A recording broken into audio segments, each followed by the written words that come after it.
এর জন্য কি সুন্দর সুন্দর শাড়ি পাঠিয়েছে, একটু আমি দেখি তো। বাহ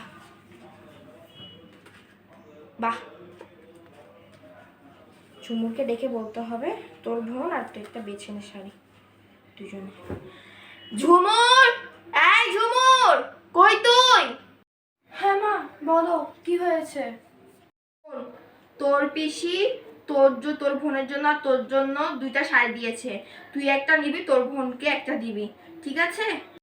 হ্যাঁ মা ঠিক আছে, দাও। নে।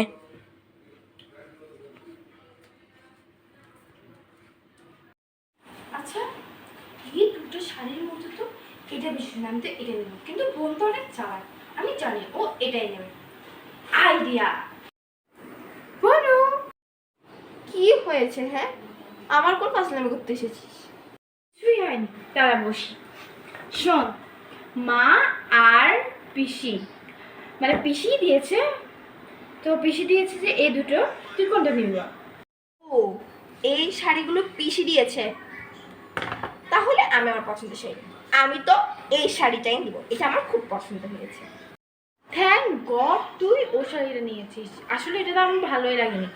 এই শাড়িগুলো ট্রেন্ডিং চলছে, আমার সামনে একটা বিয়ে আছে, আমি ভাবছি যে এই শাড়িটাই পরে যাবে। আরে আমি তো এটা দেখার জন্য নিচ্ছি, হ্যাঁ আমার এই শাড়িটা একদম পছন্দ হয়নি, আমার তো এই শাড়িটা অনেক পছন্দ হয়েছে। শিওর তো তুই ও শাড়িটাই নিবি? হ্যাঁ আমি শিওর। ওকে, আমি যাচ্ছি তাহলে। ওকে ওর পছন্দের শাড়িটা আমি কখনো নিতে দিব না, ওর পছন্দের শাড়ি সব আমি দেবো।